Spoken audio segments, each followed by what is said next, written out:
para efectos de que generemos ya la apertura de la grabación.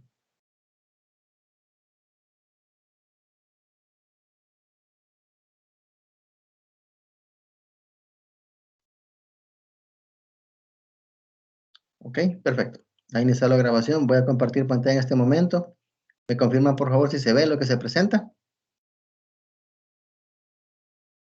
Excelente. Ok, excelente. Perfecto. Muchas gracias. Muy bien, damas y caballeros. Como mencionaba hace un momento, sean bienvenidos a la última jornada programada para este día, para efectos de que demos cumplimiento a la calendarización de las jornadas que tienen que ver con el desarrollo del sistema financiero. Podemos ver acá, en el apartado de las clases en vivo, que ya tenemos todas las jornadas desarrolladas, ¿verdad? 7 conferencias hasta el momento, y la última programada para el día de hoy, ¿verdad? De 2:30 a 4 días, para efectos de ir finalizando con el calendario de actividades. Después de eso, ya hemos tenido verificación del apartado de la introducción, unidad 1, 2 y 3, y ahora vamos a terminar el desarrollo de la unidad 4, que fue la que empezamos hace 15 días. Tiene que ver con el riesgo y la administración de riesgo de tasas de interés. Para ello habíamos hablado un poco en su momento de en qué consistía la unidad y vimos los temas de la semana 1 y 2. Entonces, en el caso de la jornada para este momento, tenemos el deber de desarrollar los contenidos de la semana 3 que están relacionadas al riesgo cambiario y de tasas de interés, y el contenido de la semana 4, que es el de los derivados financieros. De hecho, el tema de la semana 3 sirve de base para el tema de la semana 4. Es decir, este tema está vinculado al anterior porque este sienta las bases de todo lo relativo a lo que fundamenta, técnicamente hablando, la existencia y creación de los derivados financieros. Igual, aquí podemos ver el apartado, ¿verdad? El contenido navegable, el descargable para que puedan tenerlos en sus terminales móviles para revisión futura, y las actividades que se tienen que desarrollar. Que cuando tengamos ya completa la revisión de los temas, vamos a entrar a detalle para explicar cada una de ellas. En ese momento, entonces, damas y caballeros, el objetivo de la presente jornada es, primero, revisar los contenidos de las semanas 3 y 4, y segundo, finalizar las actividades académicas programadas para el desarrollo de la asignatura. De eso nos quedamos pendientes con el desarrollo del parcial en la semana programada según la calendarización de la universidad. Teniendo eso claro entonces, damas y caballeros, partimos ahora de la premisa de la necesidad de estar viendo los temas que tienen que ver con riesgo cambiario y tasas de interés. Comenzamos.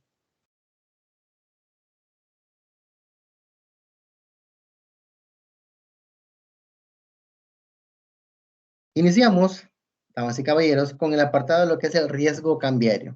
Hemos hablado a lo largo de la asignatura de la connotación de esa palabra, ¿verdad? El término como tal, que es la palabra riesgo, relativo a la posibilidad de un resultado adverso en términos económicos en relación a una predisposición o en relación a una proyección que se haya definido anteriormente. Hoy hemos venido ampliando el concepto, manejando riesgo de mercado, riesgo operativo y otros por ahí que hemos discutido, más que todo en la unidad 3, que estuvimos hablando bastante de eso, cuando entramos a la temática del riesgo. Y ahora vamos a ampliar un poco el detalle relativo a lo que es la interacción de una economía con el exterior, es decir, la forma en la que un país tiene vínculo con otros países fuera de sus fronteras en términos de del intercambio comercial y de finanzas.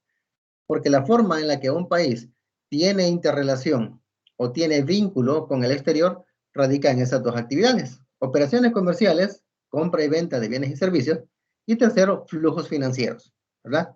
Entonces, partiendo de la premisa de que la interacción en los países está supeditada al hecho de utilizar moneda o dinero como tal, el apartado relativo al cambio, valor o precio que tiene esa divisa en relación al país destino con el que estamos hablando, es necesario conocerlo. Saber muy bien de qué manera esa perspectiva ayuda a generar en el futuro profesional esa sapiencia, esa intuición de saber cómo predecir algunas cosas favorables o desfavorables y cómo actuar en consecuencia. Entonces, partiendo de eso, iniciamos entonces con lo que es el riesgo cambiario. Partimos, como siempre, de la definición y consideraciones. Para Miskin, hay dos modalidades que están relacionadas con estas transacciones, es decir, aquellos intercambios que se dan entre países y en los cuales entra en juego el precio de la divisa o el tipo de cambio. Básicamente él enumera dos. La primera son las transacciones predominantes, denominadas transacciones spot, que se relacionan en el intercambio inmediato, es decir, plazos iguales o menores a 2 días, entre la compra y venta, entre la salida y entrada de dinero, de depósitos bancarios. Ese sería el primer tipo, transacción predominante o spot, como se le conoce. La segunda son las transacciones a futuro, que implican el intercambio de depósitos bancarios en alguna fecha futura prevista. Es decir, estamos hablando de horizontes temporales mucho más allá del plazo que se maneja para transacciones spot. Estaríamos hablando de plazos de un mes, 6 meses, un año, etcétera, ¿verdad? Según la necesidad y el derivado financiero que se trate. Pero la característica es de que las transacciones, en función del riesgo cambiario, se manejan en términos de horizonte temporal. Las primeras de muy, muy corto plazo, prácticamente instantáneas, y las segundas de largo plazo. En ese caso, el tipo de cambio spot es el tipo de cambio para transacciones de contado, lo que mencionábamos, ¿verdad? Que como es algo característico de ser inmediato, estamos manejando el término del apartado en contado, como tal. Y el tipo de cambio forward o a futuro, ¿verdad? Porque esa es la traducción financiera que se le da a la palabra forward, tiene que ver para efectos de largo plazo. Cabe recalcar, es necesario que tengamos claro, de hecho, como futuros profesionales, tenemos que saber que una cosa es la utilización de términos en inglés en función del idioma como tal, y otra cosa es el término de la utilización de conceptos desde la perspectiva financiera. Porque si nos vamos a la palabra forward como tal, la traducción literal en el inglés es hacia adelante o avanzar. Pero en términos de lo que son instrumentos financieros, desde la perspectiva de las finanzas, nos estamos refiriendo a futuro, ¿verdad? Específicamente contratos a futuro. Entonces, dejando eso claro, continuamos. Cuando una moneda aumenta de valor, experimenta una apreciación, es decir, se vuelve más cara. Cuando disminuye de valor, o sea, lo contrario, sufre una devaluación o depreciación. ¿Por qué se recalca esto? Muchos autores, como en el caso de Dorbush, que es un clásico en el ámbito de la macroeconomía, él considera, y otros autores en la misma tónica, de que es indistinto cómo se le llame a la pérdida de valor de una moneda. Devaluación, depreciación, abaratamiento, etcétera. Lo que está indicando es una baja en el valor de la moneda en relación a una divisa extranjera particular. Entonces, por eso recalcamos, ¿verdad? Apreciación, depreciación, etcétera, son términos que solo están indicando el sentido de hacia dónde va el precio de la divisa, hacia arriba o hacia abajo. Puede ser utilizado cualquiera de ellos. Entonces, es importante reconocer la importancia de los tipos de cambio, ya que afectan el precio relativo de los bienes nacionales y extranjeros. ¿A qué nos referimos con precio relativo? Porque el precio del bien en sí está estipulado según catálogo, según productor o según precio de venta, ¿verdad? Por ejemplo, un vehículo, ¿cuánto cuesta? $25,000, un ejemplo. Eso es lo que cuesta, 25,000. Pero ese vehículo a $25,000 en relación con lo que vale el dólar en otro país puede ser más caro o más barato. Ya más adelante vamos a poner un par de ejemplos bien prácticos al respecto, pero dejo eso como un elemento de inicio, ¿verdad? Como una pauta de punto de partida para que vayamos entendiendo la importancia de los tipos de cambio. ¿Y a qué nos referimos cuando hablamos de precio relativo? No de precio en sí puntual, ¿verdad? De contado. Entonces, las variaciones de los tipos de cambio obedecen al juego de oferta y demanda del mercado internacional. Es decir, la moneda, como cualquier otro bien, se caracteriza porque las leyes de oferta y demanda son las que determinan qué precio se está pagando por una moneda en particular en un momento. Así como podemos hablar de cualquier mineral, de cualquier metal precioso, de cualquier eh, recurso natural, etcétera. Así también es el dinero. Cuando el dinero deja de ser medio de cambio y se convierte en un bien que se comercializa. Entonces también está sujeto a las leyes de oferta y demanda. En ese aspecto, el arbitraje de divisas, que es la negociación, ¿verdad?, que se hace entre un país y otro del precio de las mismas, ofrece un amplio escenario para acumular ganancias con su respectiva cuota de riesgo.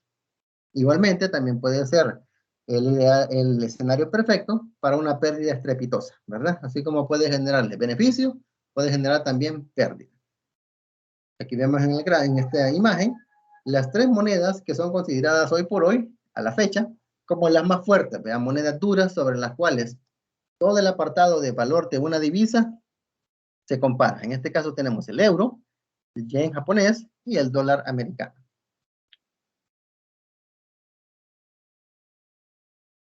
El riesgo cambiario, o sea, una definición como tal, ¿verdad? De riesgo cambiario, podemos manejarla ya puntualmente en función de la conceptualización que hace la CEUP en el año 2019. Las variaciones en los tipos de cambio de las divisas afectan el rendimiento de las inversiones. Se tipifica como riesgo sistemático, ya que no se pueden eliminar a través de una buena diversificación. Están sometidos a este riesgo los inversores que adquieran productos financieros pagando con una moneda distinta a la propia. Para ello voy a ampliar un poquito el concepto. Asumo que esto ya se ha de haber visto en algún momento, en alguna oportunidad, pero no es malo que se refuerce la idea, porque el término diversificación como tal no le hemos dado mayor cobertura por la situación de que no está dentro de un contenido como tal de la asignatura, pero sí está involucrado en muchos de los temas que hemos visto. Entonces, para que nos hagamos una idea de lo que se refiere al riesgo sistemático, diversificación, etcétera, nos vamos a apoyar esta gráfica. Que básicamente estamos hablando de que en la tipología de riesgo, cuando estamos hablando de los tipos de riesgo asociados a las transacciones, podemos ver que si tratamos de medirlo en términos numéricos, ¿verdad? Para iniciar, como en el caso de lo que menciona Briley en su libro de finanzas corporativas, la forma más básica, más tradicional y a veces la más efectiva de medir el riesgo es mediante el uso de fórmulas estadísticas. Y para ello se hace uso de la desviación estándar, ¿verdad? Que es considerada por su naturaleza una medida natural de riesgo. Entonces, puede verse acá, en el gráfico, tenemos en el eje de las abscisas el número de títulos, siendo 0, donde no hay ninguno, y hacia la derecha, a medida van aumentando. Y en el eje de las ordenadas tenemos los valores de la desviación estándar. Siendo 0, prácticamente que hay nula desviación estándar, 0 riesgo, y a medida vamos acá hacia arriba, va subiendo el nivel de riesgo. Teniendo entonces el apartado de títulos y de riesgo, podemos ver el apartado que el comportamiento del riesgo o de la desviación estándar rápidamente disminuye al principio y más lentamente después. ¿A través de qué? Del mecanismo clave, diversificación. Pueden ver ustedes que a medida vamos agregando títulos, valores, que son los que están reflejados en el eje de las abscisas, el punto donde está el nivel de riesgo empieza a decaer. Pueden ver ustedes que con un tramo bastante corto de títulos considerados, el nivel de riesgo tiene una caída significativa. Pero llega un momento a partir del cual, independientemente cuántos títulos más tengamos, el nivel de riesgo ya no cae, sino que empieza como a acostarse la gráfica y a quedar de manera constante. ¿Qué entenderíamos por diversificación? Ya lo hemos mencionado. Tener distintas opciones de activos financieros en los cuales destinamos nuestros recursos, ¿verdad? La famosa paradoja de la canasta de huevos que hablamos en su momento, ¿verdad? No es el mismo riesgo poner todos sus huevos en una canasta que poner varios en distintas canastas. Entonces, partiendo de eso, tenemos ahora un apartado más puntual, que es ya una gráfica más estilizada, ya un poco más elaborada, donde vemos dos niveles de riesgo. Siempre tenemos, como habíamos hablado, la desviación estándar o el riesgo en el eje de las ordenadas, aquí, y en el eje de las abscisas, los títulos, igual. Solo que ahora manejamos una pequeña división. Pueden ver ustedes que esta gráfica, cuando empezaba a caer y a aplanarse, llega a un punto del cual no baja. Trasladando este comportamiento a esta otra, hacemos una división. La división consiste en trazar una línea recta al punto donde ya se interseca con la gráfica que tiene que ver con el riesgo, donde ya se aplana y se vuelve constante, y hacemos una pequeña clasificación. Todo aquello que está de esta línea recta hacia arriba es considerado riesgo único. ¿Qué es el riesgo único? Es el riesgo asociado al negocio en particular en el que estamos. Podría ser el ámbito de la construcción, el ámbito de la perforación de pozos petroleros, el ámbito de la explotación de minas, etcétera, etcétera, etcétera. Todo sector de la economía, todo rubro de mercado en el cual estamos trabajando, tiene un nivel de riesgo que es propio, ¿verdad? Que es exclusivo de él. Y este riesgo es el que podemos reducir mientras más diversificamos, porque pueden ver ustedes A medida se suman títulos a nuestra cartera, el riesgo empieza a caer. Pero hay un punto a partir del cual de nada sirve que sigamos diversificando porque el riesgo ya no se reduce. ¿Por qué sucede esto? Porque en este punto, donde esta curva y esta recta se intersecan, ¿qué sucede? Se está midiendo el otro apartado de riesgo que no se puede eliminar por la diversificación. Aquí, como se menciona en la teoría, según Briley, hay una parte del riesgo que la diversificación no puede eliminar. Es decir, por más títulos que usted incluya en su cartera, ya no lo va a poder reducir. Ese tipo de riesgo se llama riesgo sistemático o de mercado, que es este tramo de aquí. ¿Por qué estamos mencionándolo de esta manera? Porque indistintamente el giro, el rubro o el sector en el que una empresa opere, siempre va a haber un nivel de riesgo que es del mercado, es decir, de todo el entorno en el que la empresa está operando. Una cosa es lo que tiene que ver con el negocio como tal, que es lo que podemos reducir con diversificación, y otro que no se puede reducir, que es el asociado a la economía, al país, etcétera, ¿verdad? Según su naturaleza. Entonces, eso es lo que está hablando, el concepto que estamos viendo aquí, cuando habla de riesgo sistemático. Es decir, estamos hablando de riesgo de mercado. Una buena diversificación le generaría al inversionista el riesgo únicamente de lo que pasa en el mercado. Indistintamente cómo se comporten sus activos en términos de inversión, el único riesgo que le importa es el riesgo de mercado. Porque en función de este riesgo, toda la cartera de créditos, toda la cartera de inversiones se va hacia un lado o hacia otro, según cómo se mueva el mercado. Entonces, después de haber ampliado eso, continuamos. La inclusión del riesgo cambiario en el riesgo sistemático, es decir, en el de mercado, ¿verdad? Tiene que ver con el hecho de las fluctuaciones que el precio de la moneda tiene en el mercado internacional. Por ejemplo, si nuestras empresas compran insumos o materia prima a China para fabricar sus productos, ante cualquier cambio, apreciación o depreciación, en términos de dólar, que es la moneda que tenemos, ¿verdad? Y yuan, que es la moneda de China, se van a alterar los precios relativos de dichos bienes. Por ejemplo, si el yuan se aprecia y por ende el dólar se deprecia, entiéndase que el yuan se vuelve más caro y el dólar más barato, los productos de la empresa del Salvador se van a volver más caros. ¿Por qué? Porque nosotros, al pagar en dólares y ser convertidos a yuanes, perdemos dinero. Porque si tenemos una relación, un dato para que nos pongamos en perspectiva. Un dólar equivale a 2 yuanes, por ejemplo. Significa que yo puedo comprar 5 artículos de 2 yuanes cada uno, ¿verdad? Si yo utilizo 10 dólares. 5 dólares, perdón. Pero ¿qué pasa si el tipo de cambio aumenta y en vez de un yuan, ahora solo puedo de 2 yuanes, ahora solo compro uno? Es decir, que de un dólar solamente puedo obtener un yuan. ¿Qué significa? Que se reduce a la mitad la cantidad de bienes que puedo comprar. ¿Por qué? Porque al volverse más cara la moneda del país destino, el país anfitrión pierde competitividad. Se vuelve más caro el insumo que está comprando afuera. Entonces, eso es lo que pasaría con la apreciación de la moneda. Lo contrario, si la moneda se deprecia, el escenario sería opuesto, ¿verdad? Los principales desencadenantes del riesgo cambiario en el largo plazo que todo inversionista debe tener presente se muestran a continuación. Es decir, ¿qué es lo que promueve que cambie el valor de una moneda de un momento a otro en el largo plazo entre los distintos países? Primero, niveles relativos de precios. Un incremento en el nivel de precios del país versus nivel de precios en el extranjero ocasiona que la moneda nacional se deprecie y viceversa. Lo que en nuestro medio, ¿verdad? En el entorno macroeconómico, conocemos como inflación. ¿Qué quiere decir? Que si el nivel de inflación en nuestro país empieza a subir, el dinero que circula en nuestro país va a valer menos.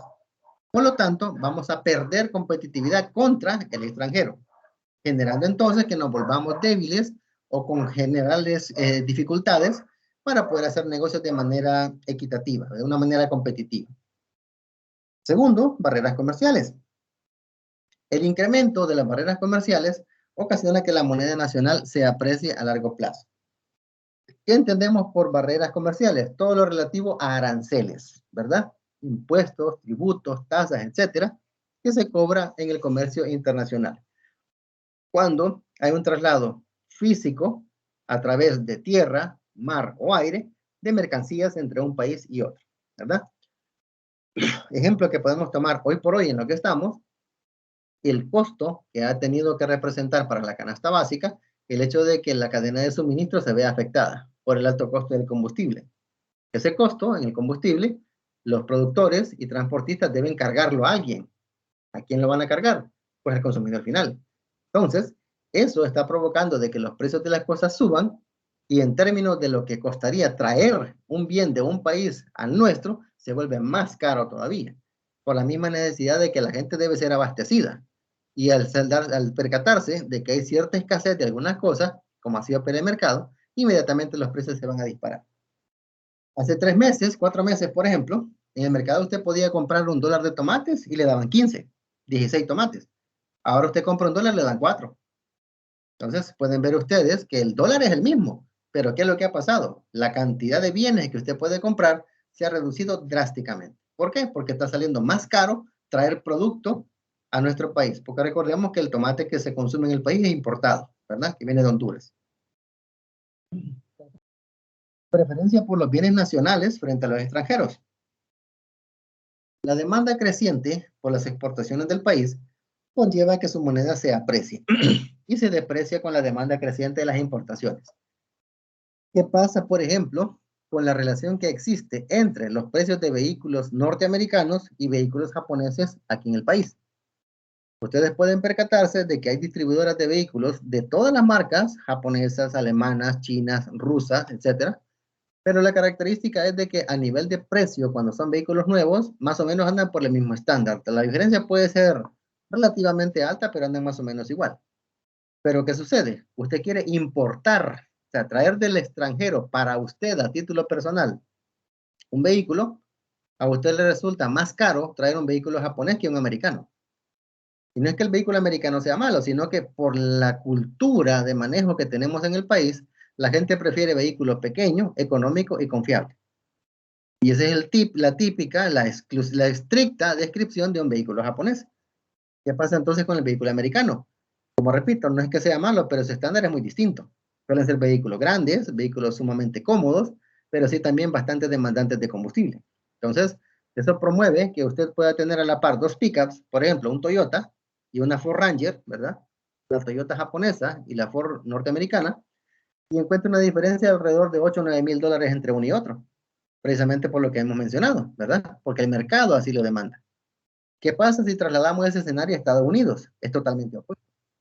Como Estados Unidos produce sus propias camionetas, que son en este caso son las F-150, las Ford Ranger, las Dodge Dakota, por ejemplo, vehículos de ese tipo, camionetas medianas.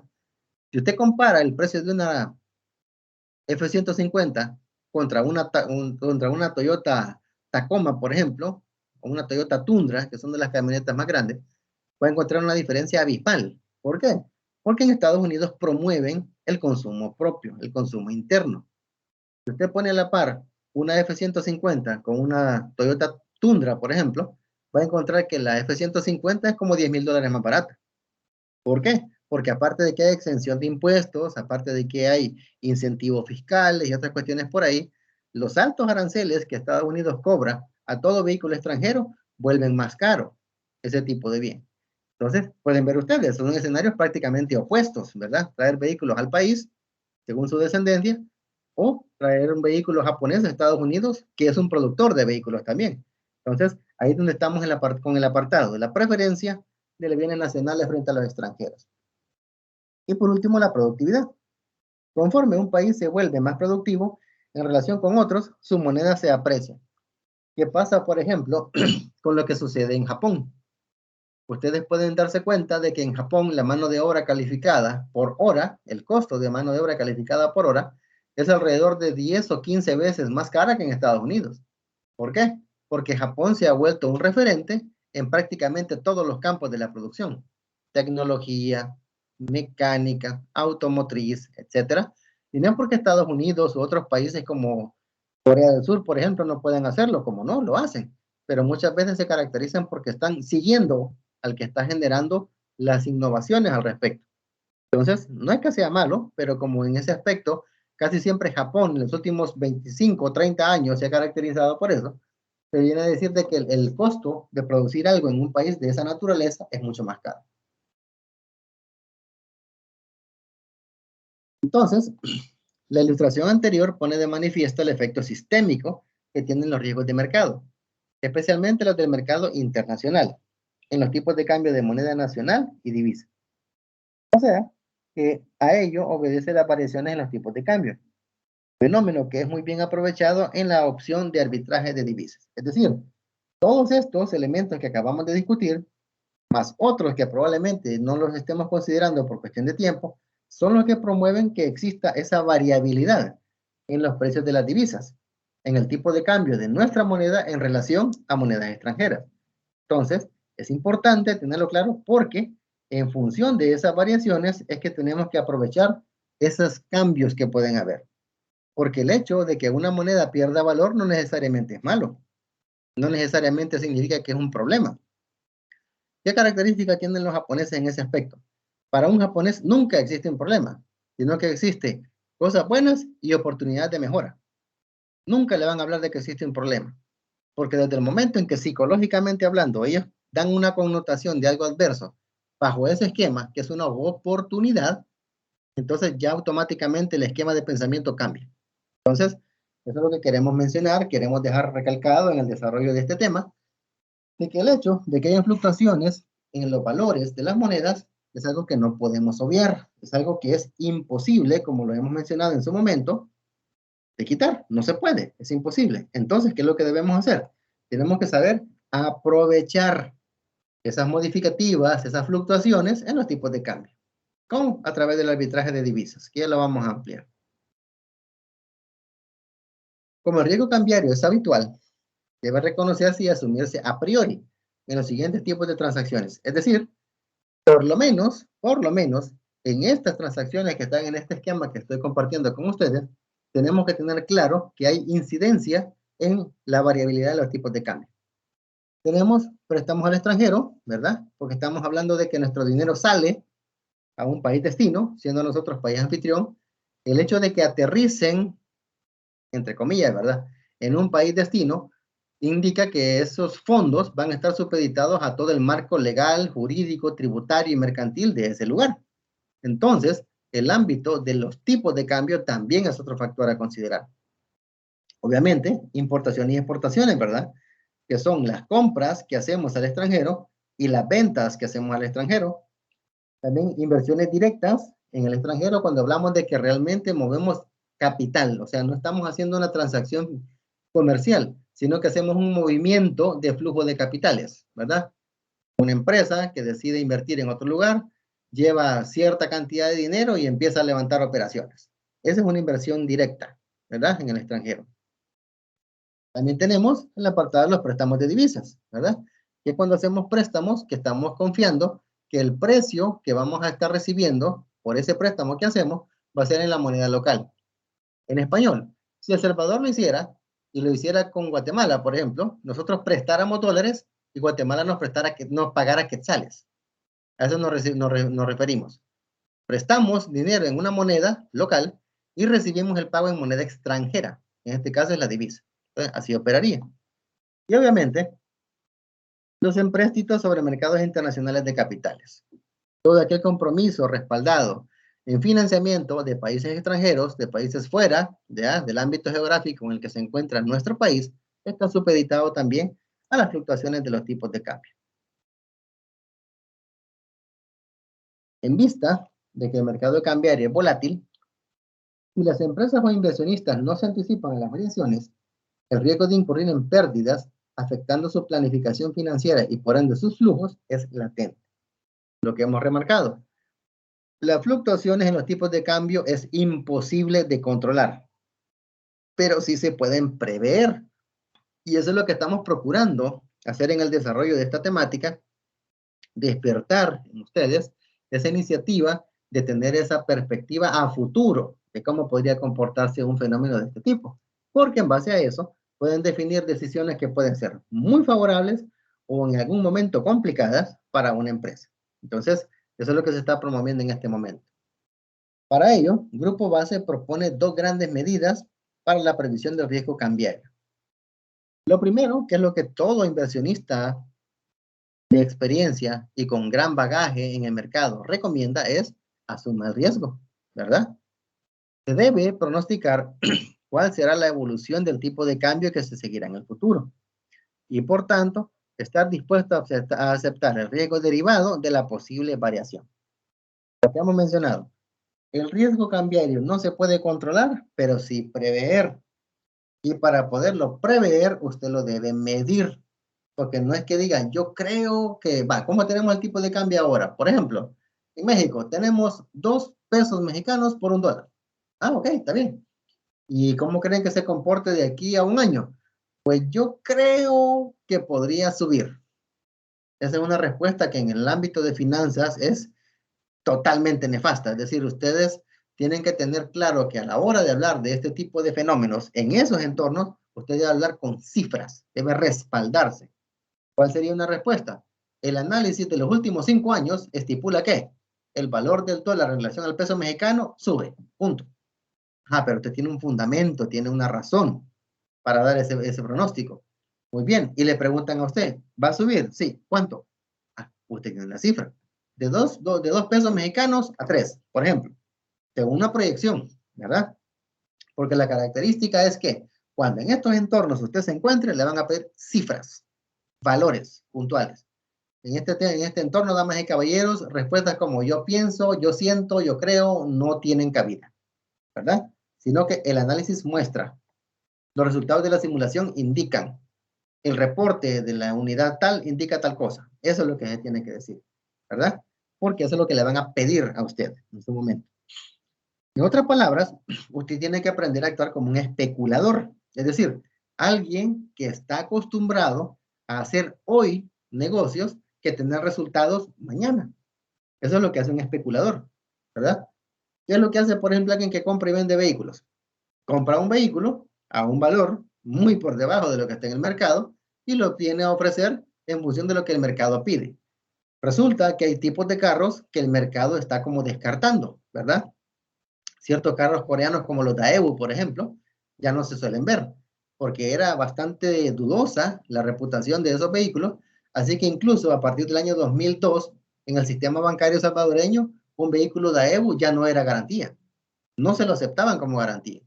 Podían ponerle cualquier tipo de vehículo, americano, japonés, alemán, etcétera, pero un vehículo de esa naturaleza, de Corea, pero de esa marca puntual, no se le aceptaba. Entonces, ¿qué sucede?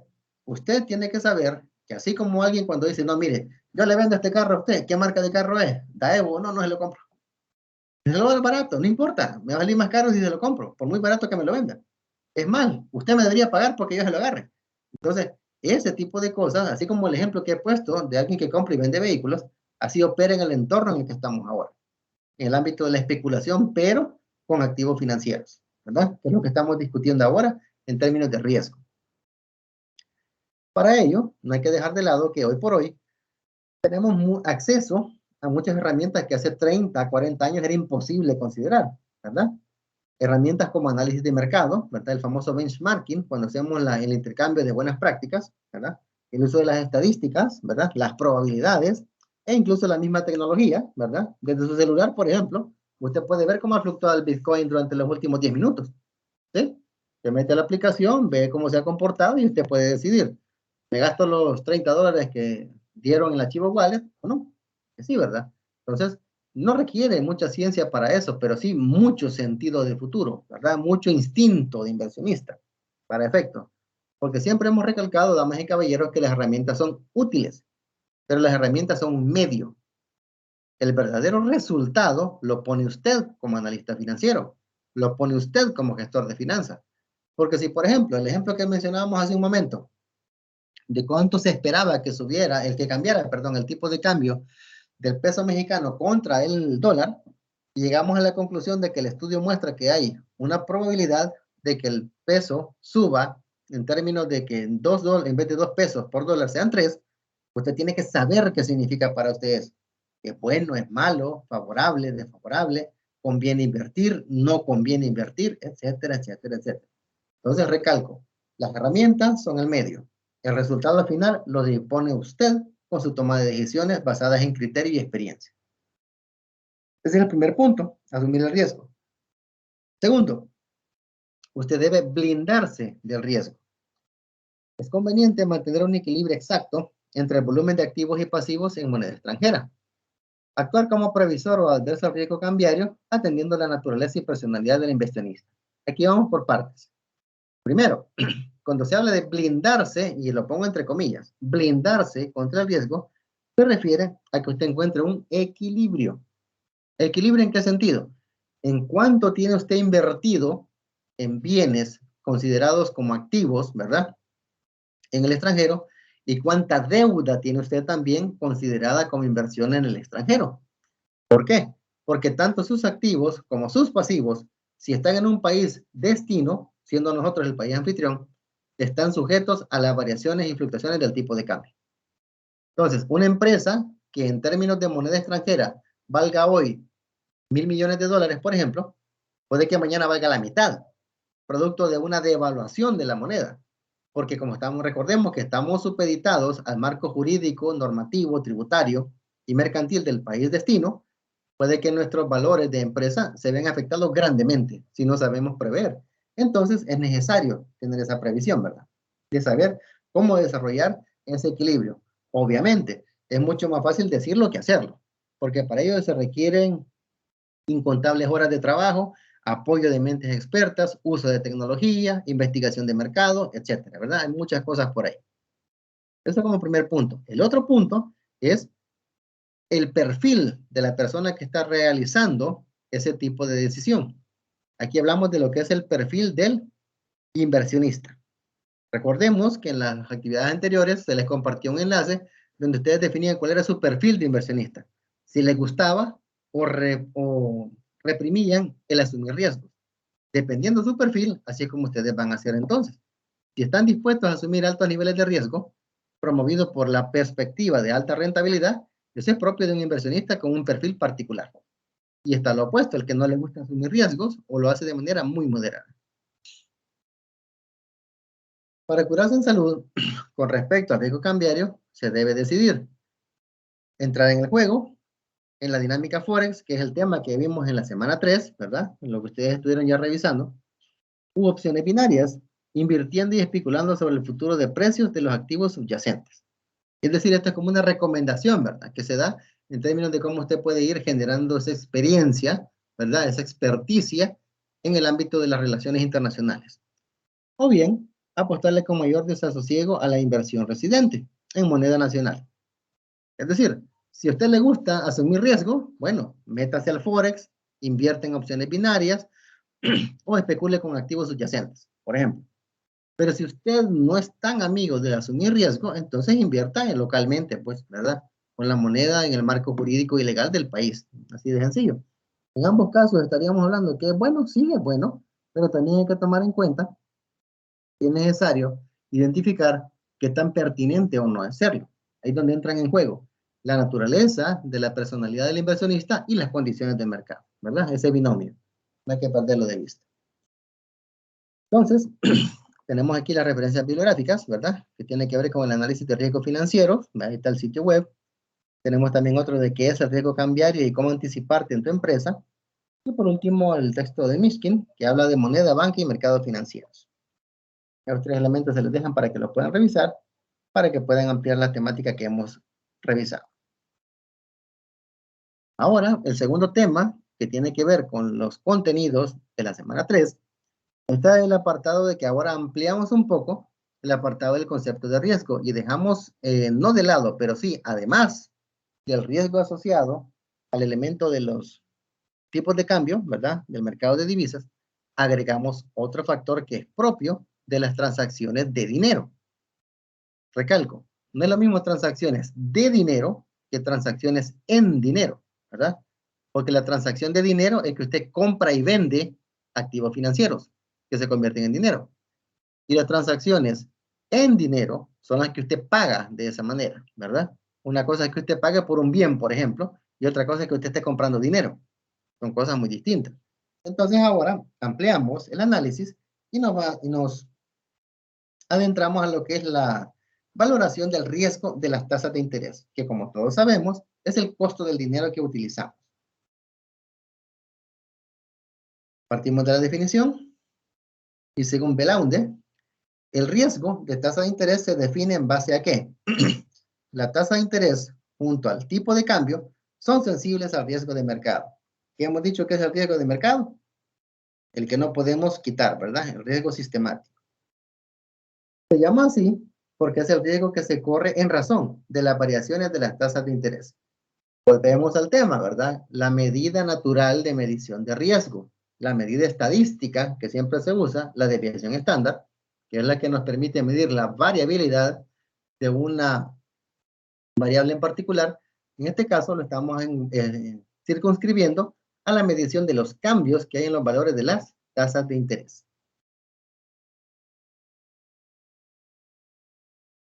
Como la mayoría de los intercambios que se suscitan en el mercado, las fluctuaciones de tipo de interés dan paso a la dualidad, crisis-oportunidad. Es decir, favorable o desfavorable. Porque quieras o no lo que hemos mencionado, que en todo momento relativo al apartado de lo que son los negocios, de lo que son las transacciones, etcétera, existe ese binomio, ¿verdad? Oportunidad, crisis. Para el caso, un incremento en los tipos de interés es perjudicial para quien se haya financiado vía préstamos o hipoteca, ya que tendría que pagar mucho más por el uso de esos fondos. Tiene sentido, ¿no? Usted hace una transacción, ya sea para recibir financiamiento o para poder adquirir algún tipo de activo fijo, ¿verdad? Obviamente usted acuerda pagar un valor y en el valor va comprendido interés y capital. Pero resulta que si la tasa de interés sube, el valor de su cuota no le va a cambiar. Eso no se lo va a cambiar el banco. ¿Qué es lo que va a cambiar? La distribución del pago.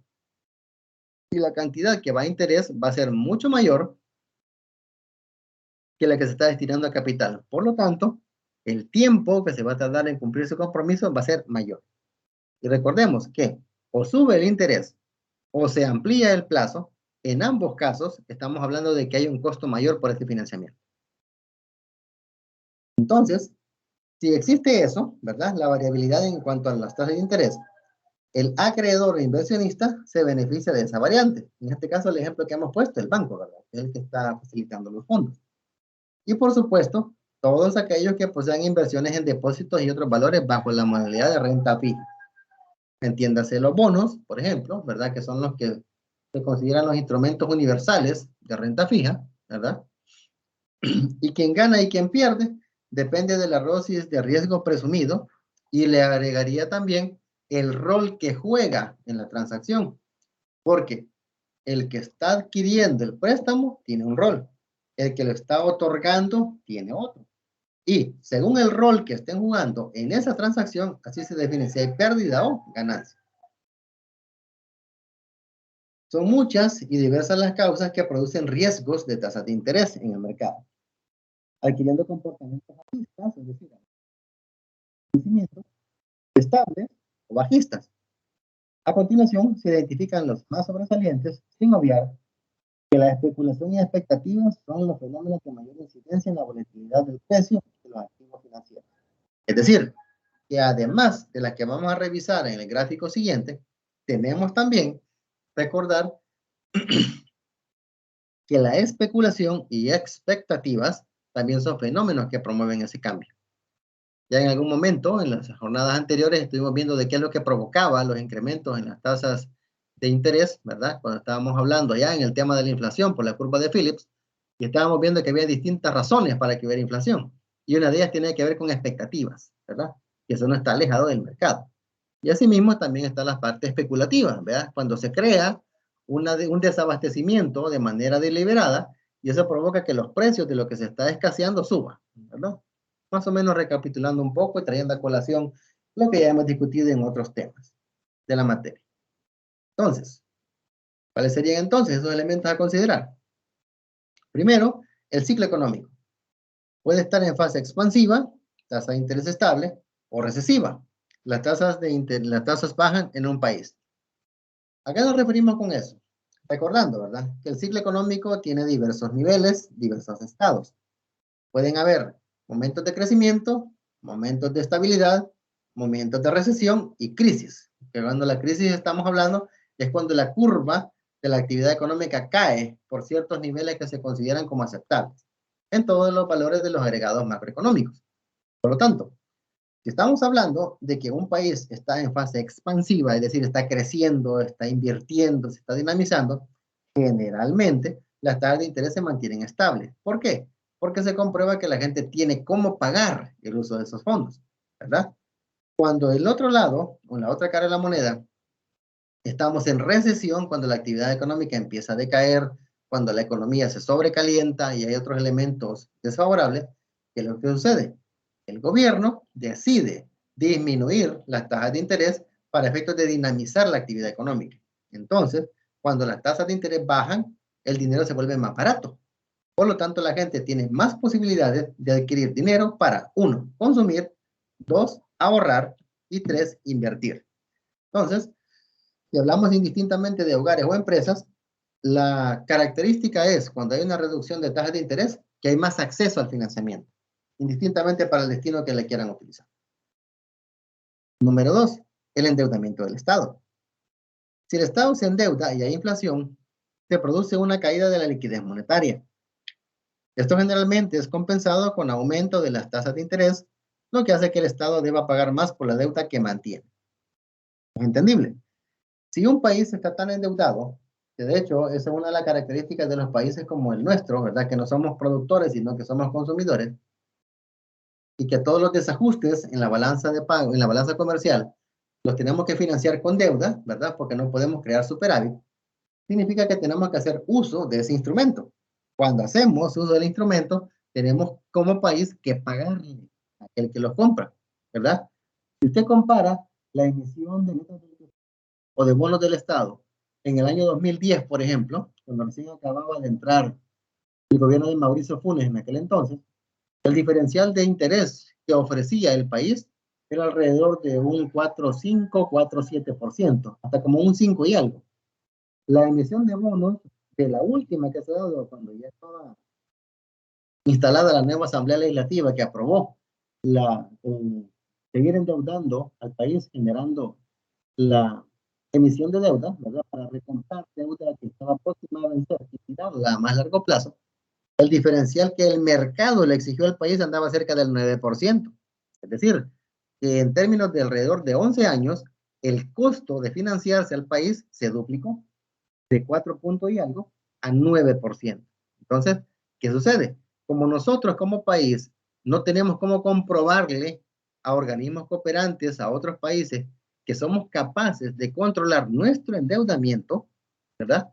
¿Qué es lo que dice una entidad que quiera facilitarle fondos al país? Yo con gusto te presto, pero pagame más rendimiento. Es decir, se vuelve más caro obtener fondos para poder paliar el déficit fiscal que tenemos. Es un ejemplo típico que tiene que ver con todos los elementos de intercambio entre países y que podemos aplicarlo estrictamente al nuestro, en términos de la condición en la que estamos ahora, con un nivel de endeudamiento cercano al 90% del PIB. Según el último informe del ICEFI, que fue ya en el mes de octubre, por el 25-26 de octubre, en donde el Instituto de Estudios Fiscales de Centroamérica determinó que el nivel de endeudamiento del país andaba rondando el 90%. Tercero, cuando el riesgo país sube, los tipos de interés que deben pagar las empresas con sede en ese país también sube y viceversa. Por ejemplo, ¿qué tan barato es hacer negocios en África con la condición que se vive ahí? ¿Qué tan barato es hacer negocios en Irán? ¿Qué tan conveniente es hacerlo? Recordemos que son sitios bastante conflictivos, donde ha habido mucha crisis humanitaria, ¿verdad? Muchos problemas relativos a guerras y otras cuestiones por ahí. Tienen un clima que genera que el riesgo país, que es aquella medición con la cual se compara un país contra otro, en términos de riesgo, sea muchísimo más alto que otros países como Emiratos Árabes Unidos, por ejemplo, Arabia Saudita, Estados Unidos, por ejemplo, Corea del Sur. Ellos manejan niveles de riesgo país bastante moderados, bastante pequeños en comparación a otros países, ¿verdad? Como Irán, Irak, etcétera. Son caracterizados por conflictos, ¿verdad? Entre las poblaciones, guerras y otras cuestiones por ahí. Entonces, ese es el punto en el cual el riesgo país también tiene que ver con eso. No va a exigir el mismo rendimiento un inversionista norteamericano que vaya a invertir a Corea del Sur que vaya a invertir a Afganistán, por ejemplo. Es imposible que el nivel de rendimiento exigido sea el mismo, ¿verdad? Por razones obvias. Cuarto, burbujas inmobiliarias. Lo que tenemos relativamente cerca, allá por el año 2008, con la crisis que se dio en Estados Unidos, ¿verdad? Las crisis financieras globales originan subidas en los tipos de interés, debido a que el riesgo de crédito aumenta de forma importante. Es decir, en la burbuja inmobiliaria, cuando el precio de los bienes inmuebles empieza a subir de manera desmedida y no hay bienes que respalden ese incremento en la economía. ¿Qué sucedió con la burbuja inmobiliaria en Estados Unidos? Muy brevísimo el contexto que les voy a mencionar. La gente vio que el precio de los activos de esa naturaleza, casas, viviendas, apartamentos, etcétera, empezaba a subir de una manera bastante acelerada y mucha gente que no tenía nada que ver con el sector inmobiliario decidió entrar e invertir. Por ejemplo, pensionados, por ejemplo, personas mayores con los ahorros de toda su vida, etcétera, etcétera, empezaron a comprar viviendas con la esperanza de que en cierto tiempo después el precio aumentara tanto que pudieran venderla y obtener un beneficio. Pero ¿qué sucede? Hubo gente que lo perdió todo porque compró inmobiliario que después fue imposible poderlo vender. O lo mismo, porque no es lo mismo decir que una vivienda vale $150,000, por ejemplo, a otra que sea la misma vivienda y pidan 250,000 por ella, solo porque el mercado dice que eso vale. El hecho de que el mercado lo diga no quiere decir que van a haber compradores que la quieran comprar a ese precio. Entonces, ahí fue donde se dio la pauta de la existencia del precio inflado de las viviendas en Estados Unidos. Y a eso le sumamos la crisis que se dio en el sistema bancario, ¿verdad? Con la quiebra de los bancos, las dos grandes empresas inmobiliarias del país, etcétera, ¿verdad? Lo que ustedes ya en algún momento han de ver escuchado. Después tenemos como quinto elemento las burbujas bursátiles. En escenarios de burbujas económicas o especulativas, los tipos de interés también suben en exceso, debido a que el precio del activo alcanza niveles absurdamente altos hasta que la burbuja acaba estallando. Esto es idéntico a lo que acabo de mencionar con la burbuja inmobiliaria, pero esto aplica a activos financieros, bonos, acciones, etc. Casos emblemáticos, ¿verdad? WorldCom y Enron, allá en los 90 en Estados Unidos, que se encargaron de maquillar sus estados financieros, convirtiendo pérdidas en ganancias a percibir en el futuro. Es decir, para todos los mercados en los que esas empresas operaban, nunca perdían, porque los estados financieros que fueron maquillados, ¿verdad? Y contaron con el aval de la empresa de auditoría Arthur Andersen, que fue liquidada en aquel entonces por eso, determinaron de que las pérdidas que estaban teniendo las consideraban como ganancias a percibir en el futuro. Entonces, wow, el precio de las acciones iba subiendo, pero terrible en términos de lo que era su rendimiento en el mercado. Pero ¿qué sucede? ¿Qué despertó la alarma? Que los propios dueños, los propios miembros de las juntas directivas de esas empresas empezaron a vender sus acciones. Si una acción empieza a subir de precio, lo ideal es de que se conserve, ¿verdad? Para que llegue a un punto en el cual ya cuando se empieza a ver que la tendencia de crecimiento se detiene, empezar a vender. Pero empezando a subir el precio, se deshacían de toditas las acciones. Eso despertó alarma en el mercado. Y producto de ello fue que se hizo la denuncia, ¿verdad? Con la cual ya el Departamento del Tesoro de Estados Unidos se involucró y detectaron de que habían falsificado información de los estados financieros y habían hecho también maquillaje, ¿verdad? De estados financieros en la empresa auditora Arthur Andersen. De ahí se derivaron la ley Sarbanes-Oxley, por ejemplo, que era la que definía mucho más control, más severo, más estricto contra empresas de ese tipo, ¿verdad? Y promovían en alguna medida que no se generara especulación con títulos financieros. Pero bueno, en algún momento, pues, eso fue algo bastante sonado, ¿verdad? A nivel mundial y realmente pues generó bastante expectativa, ¿verdad? Les invito a que puedan buscar en internet, hay muy buenos resúmenes de los casos de esas dos empresas, ¿verdad? Enron y WorldCom, para que puedan tener una perspectiva ustedes de la burbuja bursátiles. Sexto, causas naturales.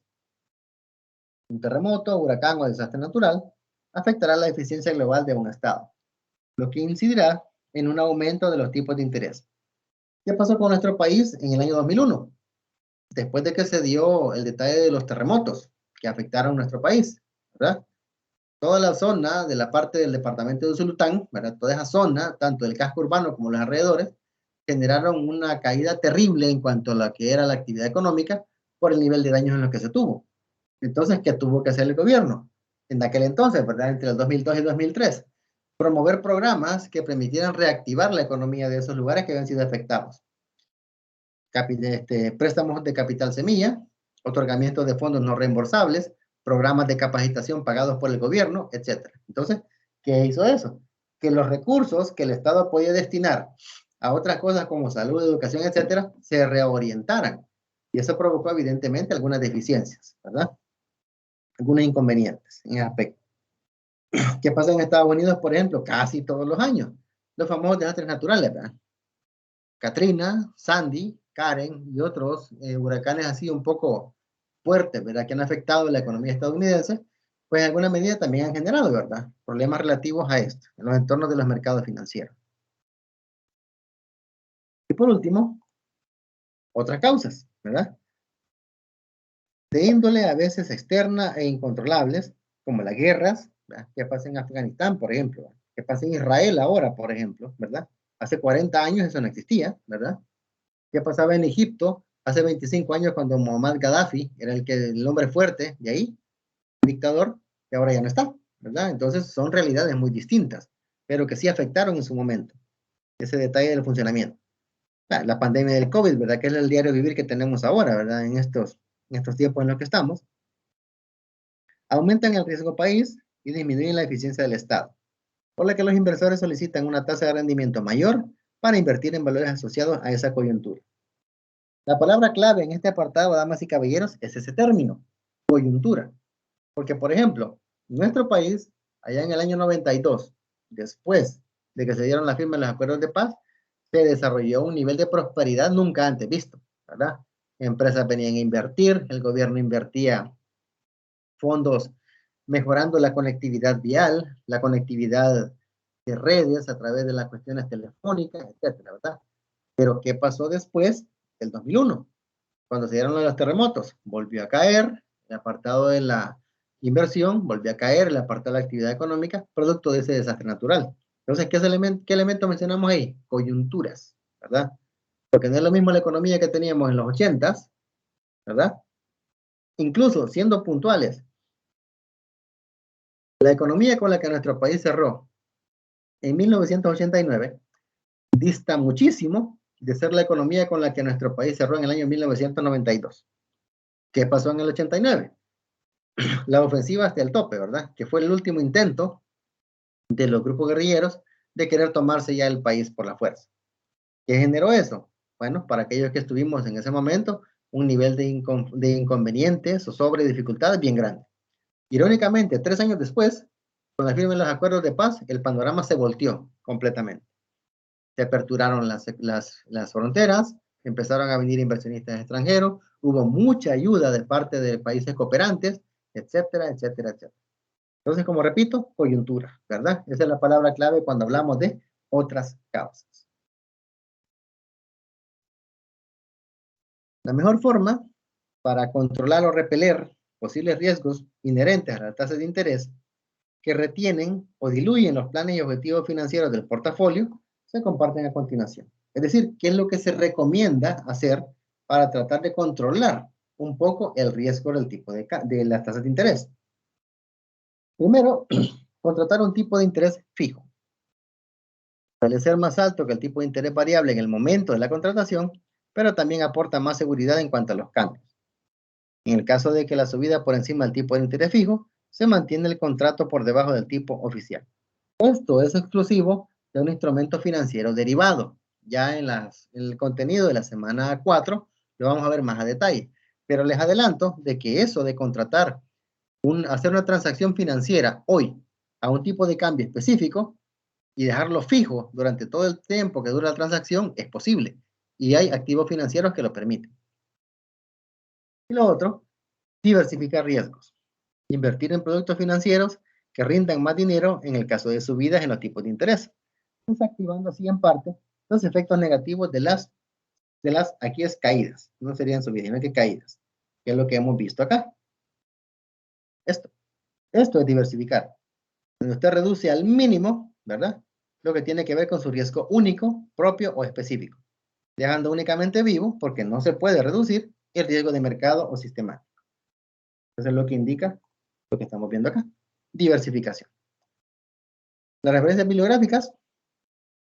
Tenemos un informe de las crisis del COVID-19 como una amenaza para la estabilidad financiera, que es un informe que se generó el año pasado.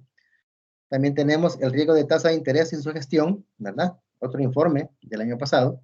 Y por último tenemos un informe de Pedrosa del riesgo de las tasas de interés, que también se recuperó el año anterior.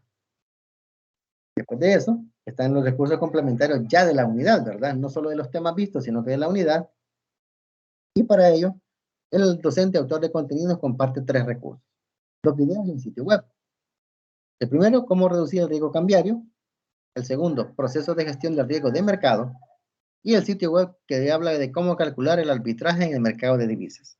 Recomiendo encarecidamente que revisen los materiales para efectos de que ustedes puedan tener más acervo a la hora de hacer la actividad en línea, ¿verdad? Que el cuestionario. Afortunadamente, el detalle de las preguntas sí están bastante ubicados en términos de los contenidos que estamos viendo, para efectos de que no voy a ver los inconvenientes que hubieron en las evaluaciones anteriores. ¿Okay? Finalizamos así entonces lo que es el apartado de la unidad 3 y ahora vamos a lo que es el contenido de la semana 4.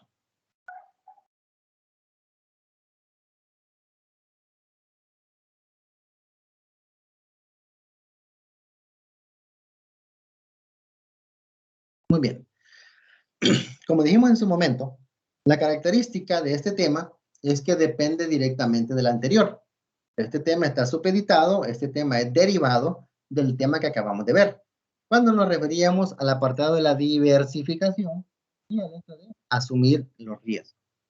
Para ello, tenemos que ver de qué manera existen en el mercado mecanismos, instrumentos, herramientas que permitan hacerlo de manera relativamente segura. Y recalco el término relativamente porque seguridad absoluta jamás vamos a tener, por lo que ya hemos compartido en aquella gráfica del riesgo sistemático. Entonces, para ello, vamos a conocer lo que son los derivados financieros y cómo se deben gestionar para lograr una adecuada cobertura en los riesgos. De acuerdo con la ESAN, los derivados financieros tienen este concepto. Son productos financieros cuyo valor depende de un activo subyacente, o sea, están supeditados a otro producto. De ahí porque el término derivado, ¿verdad? Es decir, dependen de otro activo que es el que genera el valor de ese título financiero del que estamos hablando. El rendimiento es de tipo fijo, ¿verdad? Estamos hablando de que es un similar al rendimiento que genera un bono, por ejemplo, que no cambia a lo largo del tiempo. Y se concretiza cuando el comprador acepta adquirir el derivado en una fecha específica a un precio específico. Es decir, se decide una transacción, comprador y vendedor. Hoy, este día, decide el comprador y el vendedor hacer una transacción. El vendedor decide vender X o Y activo a un precio. El comprador acepta, con la característica que esa venta y el pago de esa venta se va a hacer dentro de un mes, por ejemplo. Ese es un ejemplo típico de cómo se hace una transacción con derivados financieros, ¿verdad? Que son a futuro. Los activos más comunes son bonos, tasas de interés, productos básicos. En este caso de producto básico tiene que ver con recursos naturales, ¿verdad? Y generalmente con algún tipo de mineral o derivado del mismo. Petróleo, gasolina, oro.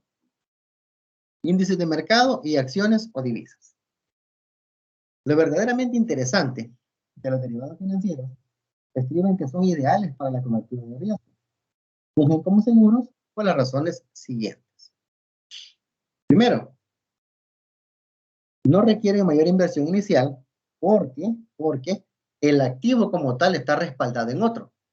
El activo, que es el respaldo de este derivado financiero, sí requiere una alta inversión, pero el derivado financiero no, ¿verdad? No es lo mismo el costo de producir un barril de petróleo, por ejemplo, que el costo de emitir una acción. Son sumamente diferentes y una cosa es respaldada por la otra, ¿verdad? Y esto generalmente se liquida en una fecha futura. Lo que mencionábamos, ¿va? De que hoy se hace la transacción y se paga o se concretiza posteriormente. Por lo anterior, los flujos de efectivo asociados son más predecibles. Volvemos al mismo punto donde hablábamos del elemento riesgo en términos de variabilidad. Mientras más oscila el valor de una variable que estamos analizando, más alto su riesgo. Y si hay una variable a la que ningún inversionista le gustaría asumir riesgo es a los flujos de efectivo. Recuerden que toda empresa, indistintamente tamaño, forma, constitución social, etcétera, toda empresa opera en base a constantes movimientos de dinero, entradas y salidas. Y si usted tiene predicción con exactitud de cuándo va a entrar dinero a su empresa, usted está reduciendo en grandes cantidades el riesgo. ¿Por qué? Porque usted programa su detalle de pagos, usted gestiona su presupuesto en términos de entradas seguras, ¿verdad? Que le permiten cubrir compromisos según fecha establecida. Ahora, ¿qué pasa cuando los flujos empiezan a oscilar? Ahí tenemos problemas, porque entonces ya estamos asumiendo elevados niveles de riesgo. En vez de recibir una cantidad puntual, recibir otra ya puede generar un problema, ¿verdad? Si es inferior a la que estamos esperando. Si lográramos tener ese apartado de que hay predecibilidad en los flujos de efectivo, se facilita el control presupuestario y hay certeza en los resultados económicos de la empresa. ¿Ya? Tercero, la efectividad en la previsión favorece la cotización de acciones en la empresa, por lo que éstas necesitan preocuparse menos en la liquidez para afrontar las contingencias. Y por ende es posible encauzar fondos hacia la reinversión. En español, ¿qué es lo que está diciendo ahí? Si usted tiene certeza que durante los próximos 12 meses, por ejemplo, usted va a recibir $100, ¿ya? Producto de una inversión, usted sabe perfectamente que si sus costos de operar son 60, usted va a tener para pagar y le van a quedar $40 para utilizarlos en otra cosa, ¿verdad? Pero distinto es el que esté teniendo claro que gasta $60 al mes, pero no sabe cuánto va a recibir de ingreso en ese mes. Si recibe $200, magnífico, pero ¿qué tal si recibe 30? ¿Me explico? Entonces, esa es la característica de que al haber predecibilidad en los flujos, usted programa mejor sus presupuestos y tiene también cantidades de dinero que le pueden servir para especular. Es de reconocer, el mercado de derivados cada vez gana terreno. De hecho, este es un comentario que se hizo allá a finales de 2009. Es decir, estamos hablando de hace más de 11 años. Es decir, ahora el mercado de derivados es un mercado gigantesco, ¿verdad? En relación a lo que es ahora, otro tipo de mercado.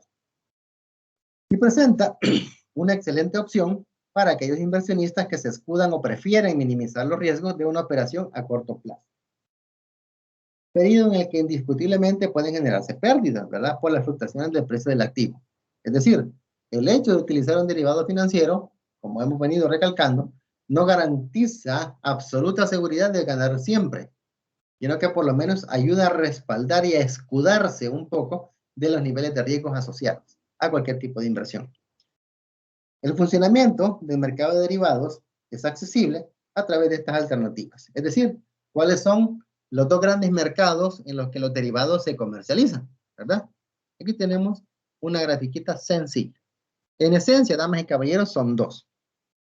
El primero, el mercado over the counter, OTC, o sobre la mesa, ¿verdad? Sobre la mesa. También conocido como derivados extrabursátiles.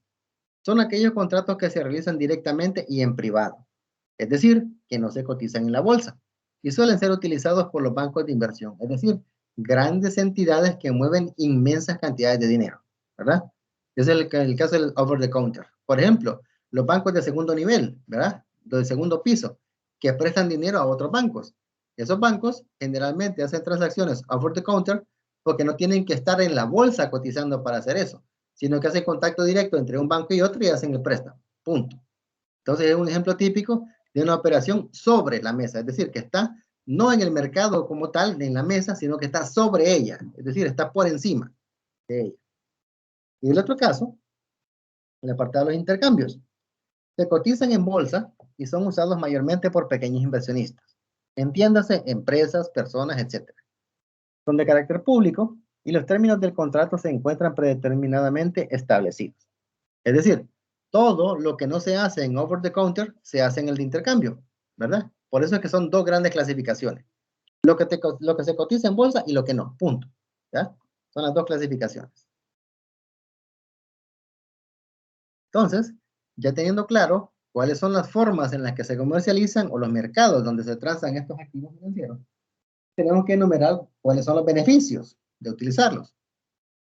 Entre las principales ventajas que ofrecen los productos derivados, que expresan correlación con las tasas de intercambio para mercancías y servicios operados a escala global, podemos mencionar lo siguiente. Primero, bajas comisiones o pagos de entrada para participar en la operación, ya que no se llega a poseer el activo subyacente. Si alguien, por ejemplo, hace un contrato respaldado en barriles de petróleo, el inversionista no necesita tener físicamente hablando los barriles de petróleo.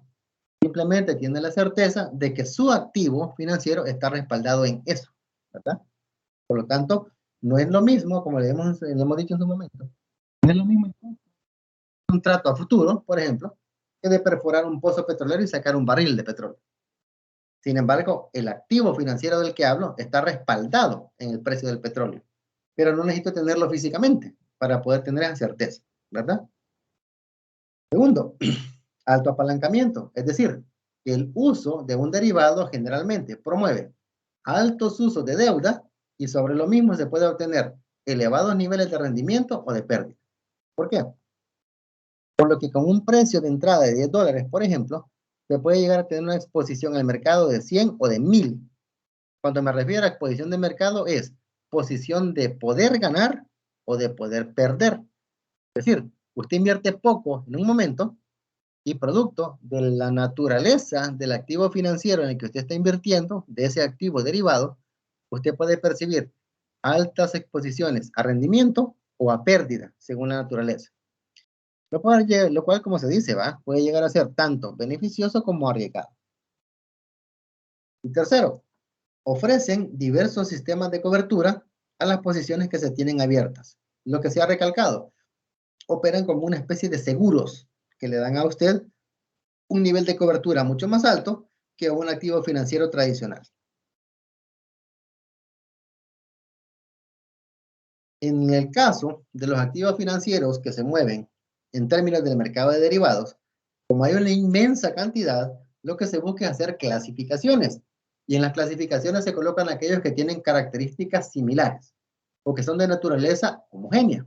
Entonces, para ello, Libertex indica que los principales instrumentos que constituyen la oferta de derivados financieros son tres. O sea, en esencia engloba los miles de millones de activos financieros derivados que circulan en el mundo en este momento, la engloba en tres grupos. Primero, CDOs, que es la abreviatura del término en inglés Collateralized Debt Obligation, o deudas que son respaldadas en obligaciones, ¿verdad? Si le quiere ver en español. Son herramientas financieras que basan su valor en el reembolso de los préstamos. Es decir, son aquellas que usted, al emitir un préstamo o recibir dinero, ¿verdad?, de un prestamista, usted adquiere el respaldo de que lo que va a pagar va como respaldo ese préstamo que está haciendo. En el caso, para que pongamos en contexto, hay entidades como las cooperativas, por ejemplo, que le cobran a los asociados una membresía. Son denominadas legalmente aportaciones. Y hay socios que llegan a tener tanto tiempo y tantas aportaciones en una cooperativa que le puede decir a la cooperativa, mire, présteme $10,000. Yo tengo $11,000 de aportaciones. La garantía que yo le doy por ese préstamo son mis aportaciones. Es decir, si yo no le pago, cóbrese la ley. Más o menos en ese contexto es que les estoy mencionando que se utiliza el apartado de las obligaciones colateralizadas de deuda, ¿verdad? Los CDOs. Segundo, swaps y CDS. Los CDS son los Credit Default Swaps, o bien garantías de incumplimiento financiero. Así se le llama a los CDS. En el caso de los swaps, se caracterizan porque son especies de intercambios de. Yo intercambio con usted un bien y usted intercambia conmigo otro. Yo intercambio con usted un activo respaldado en oro y usted intercambia conmigo un activo respaldado en petróleo, por ejemplo, ¿verdad? Se hace el intercambio ahí, donde yo asumo los niveles de riesgo de la persona que emite ese título valor y la otra persona asume los míos, por la naturaleza del título que estoy emitiendo. Ese es el caso de los swaps. Y en el caso de las garantías de incumplimiento, Se caracteriza porque son como especies de seguros o de primas que se pagan para efectos de que usted tenga cierto respaldo si algo pasara, ¿verdad? Como los famosos seguros que hay, por ejemplo, contra desastres o contra robo en el caso de los vehículos. Usted paga mensualmente una prima, ¿verdad? Porque le da cobertura a cierto nivel de siniestros, ¿verdad? En relación a su vehículo. Así opera entonces el caso de los CDS, ¿verdad? Que son las permutas por incumplimiento financiero. Usted paga una prima que le da cierta cobertura a usted de que si algo llegara a pasar, su compromiso queda totalmente extinguido, ¿verdad? ¿Qué características tienen los swaps y los CDS? Ofrecen a los inversionistas la posibilidad de intercambiar activos o deuda por otras de valor similar. Lo que dijimos, va, yo intercambio con un inversionista un derivado financiero respaldado en oro y él me da un derivado financiero respaldado en petróleo, por ejemplo, logrando reducir los riesgos para las partes involucradas. Y por último tenemos los forwards, que son los que se le conocen como contratos a futuro. Lo que en su momento dijimos al principio, ¿verdad? No es la connotación técnica, sino perdón, no es la connotación idiomática, sino la connotación técnica, ¿verdad? Forward es avanza o hacia adelante, en términos de traducción. Pero en términos de finanzas es un contrato a futuro. Son otro tipo de derivado financiero over the counter, es decir, sobre la mesa, ¿verdad? Que se financia directamente entre los inversionistas y se utiliza para comprar o vender un activo a un valor previamente acordado en una fecha específica en un futuro. Esta figura de derivado financiero se volvió sumamente importante durante los años 2007 a 2009. Para esos años hubo una crisis del petróleo donde los precios de los combustibles se dispararon a niveles insospechados. El galón de gasolina super costaba $5 con 50 centavos. El diésel llegó a valer $5, ¿verdad? Entonces, hablar de esos precios en una economía como la nuestra es que estamos hablando de una debacle, totalmente. Entonces, ¿qué pasaba? Hubieron personas y entidades que dijeron, bueno, señores, la perspectiva del negocio es esta, así que vamos a prevenir. Y compraban barriles de petróleo a un precio. Por ejemplo, según el IBEX, en un momento determinado, el precio del barril de petróleo estaba en $50, por ejemplo. ¿Ok? Yo compro un forward a una empresa petrolera y yo le digo, yo le compro hoy 1000 barriles de petróleo al precio de mercado. La empresa petrolera accede y me dice, ok, se lo voy a vender dentro de un año, ¿verdad? Se lo voy a vender, porque esa es la característica del forward, que hoy transo algo que voy a recibir en el futuro. Entonces, resulta que aquellos que hicieron eso en el año 2007, en el año 2008, se dieron cuenta de que el barril de petróleo andaba costando cerca de $170. Entonces, cuando ese tipo de cuestiones se dio en el mercado, las personas que compraron los barriles de petróleo en el 2007 a $50, le pagaron al productor $50 por barril, aunque en el mercado estaba a 170. Entonces, ¿quién ganó? El inversionista que compró el forward con el petróleo a ese precio. ¿Quién perdió? La empresa productora de petróleo, por lo mismo. Así opera un forward, ¿verdad? Que se transa hoy el apartado de condiciones de un negocio que en el futuro espero estar percibiendo tanto el pago como el activo que estoy hablando.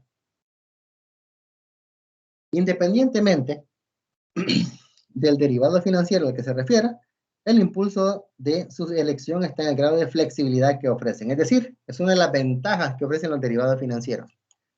Se pueden intercambiar activos o deudas por opciones similares o inclusive contratos de futuro, reduciendo el riesgo de tipo de cambio de interés para los involucrados. Criterios que en ningún momento exoneran sus respectivos riesgos de inversión. Lo que hemos dicho, ¿va? El famoso riesgo de mercado. Por supuesto, deben evaluarse y analizarse para precisar decisiones. Lo que hemos recalcado, ¿verdad? Esto a ustedes les da un panorama de cómo tener que investigar, cómo tener que familiarizarse con estos términos para saber cuándo es pertinente o no utilizar un derivado financiero. Si hablamos de riesgo cambiario, si hablamos de riesgo de tasa de interés, si es un riesgo derivado de mercado, etcétera, ¿verdad? Entonces, en esos términos más o menos es que está la connotación de los temas vistos en la unidad 3 y 4. Las referencias bibliográficas tenemos ahí, ¿verdad? Los derivados financieros, qué son y cuáles son los tipos. El otro es el mercado de productos derivados. Y ahí tenemos qué es el riesgo cambiario y cómo lo podemos anticipar. Qué son los derivados en las finanzas.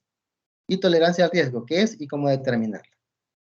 Después de ello, la plataforma les presenta el glosario de términos que, como les mencioné en la unidad 3, recomiendo que se revise porque hay mucho ítem del cuestionario en línea que tiene que ver con estos conceptos que estamos viendo, además, ¿verdad?, de lo que hemos explicado en la clase.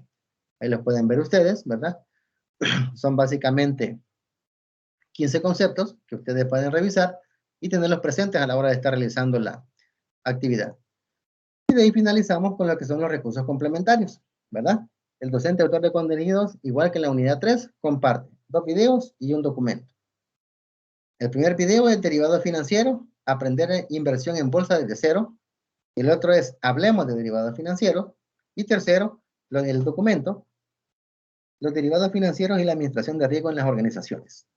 Con eso ustedes tienen suficiente material, tienen suficiente acervo de conocimiento para prepararse correctamente para el desarrollo del examen en línea.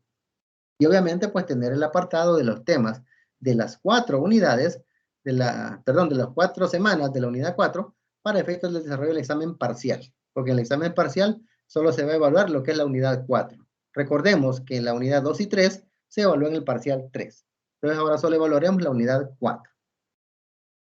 Una vez cerrando eso, vamos al apartado de las actividades. En la semana 3, la actividad a realizar es la evaluación en línea. Ya ustedes están familiarizados con ella, ya saben qué es lo que tienen que hacer.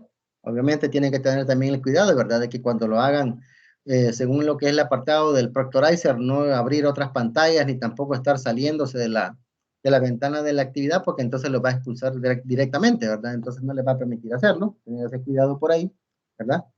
La prueba consta de 30 ítems, de las que solo van a tener 20 de forma aleatoria, y la selección correcta de todos los ítems va a tener una ponderación de 10 puntos, ¿verdad? 50 minutos en un solo intento. Está habilitada desde el lunes hasta el domingo 28 de noviembre.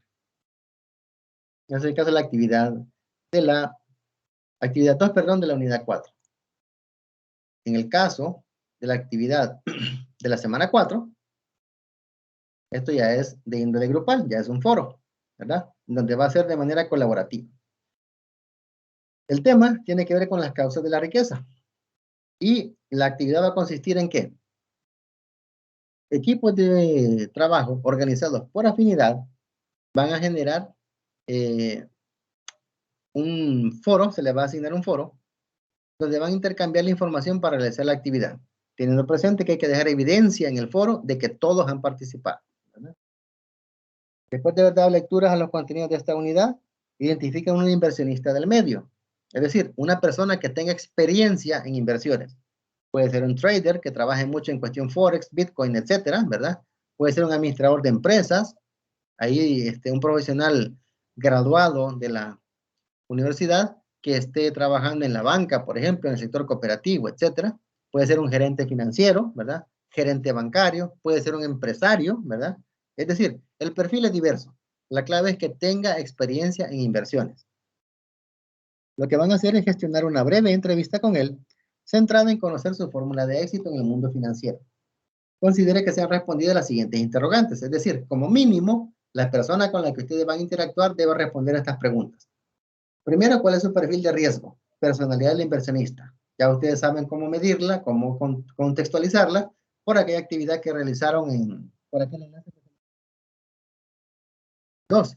¿Cómo diversifica el riesgo de sus inversiones? Ya hemos hablado lo que es diversificación, ¿verdad? Para que tengan una idea de cómo preguntar. Y tercero, ¿qué recomendaría él desde su experiencia para efectos de lograr la libertad financiera? Con la información recopilada van a realizar un video de 3 a 5 minutos de duración. El video va a tener esta estructura. Primero, el título, que es el tema, ¿verdad? Causas de la riqueza. En el desarrollo de las respuestas de las 3 interrogantes, en el desarrollo van las respuestas de las 3 interrogantes que se han mencionado anteriormente. Y por último, en los créditos, los nombres de los integrantes del equipo. Recalco, en este apartado es necesario que todos participen. Como el entorno no nos promueve mucho el apartado de la interacción personal, lo que pueden hacer ustedes es grabar una reunión en Zoom, ¿verdad? Cuando se haga eso, una reunión en Meet, en Zoom, en Teams, donde ustedes estimen más prudente hacerlo, y cuando lo estén haciendo, lo graban. Y al grabarlo tendría que aparecer la persona que está siendo entrevistada, obviamente ustedes van a dar una presentación de él, ¿no? ¿Verdad? Su perfil, experiencia, el ámbito de trabajo, formación, etcétera. Y después van a entrar ya al apartado de las preguntas. Lo ideal es de que todos los miembros del grupo participen, ¿verdad? Puede haber un moderador del grupo, pero los demás pueden estar haciendo, por ejemplo, pueden turnarse una pregunta por integrante, por ejemplo, ¿verdad? O ahí como estimen ustedes conveniente. Sin embargo, lo importante es que todos participen en el video. Lo ideal es de que aquí aparezcan, porque la característica de la entrevista es la interacción cara a cara, ¿verdad? Entonces aquí sí es necesario de que la perspectiva de la persona que está hablando, entrevistando al inversionista, aparezca en el video, ¿verdad? Ese es como un requisito que se le solicita que tenga en el caso particular de esta actividad que van a hacer. El docente autor de contenido recomienda el Movie Maker, pero pueden utilizar Screencastify, pueden utilizar cualquier otro de su preferencia con el que se sientan más cómodos, ¿verdad? Para efectos de que ustedes puedan manejar el detalle de cómo lo pueden hacer. Finalizando el video, guárdenlo con el nombre de la actividad en formato MP4, súbanlo a YouTube y compártanlo el enlace en dominio público, ¿verdad? O sea, se recomienda siempre que sea en dominio público para evitar inconvenientes a la hora de la revisión.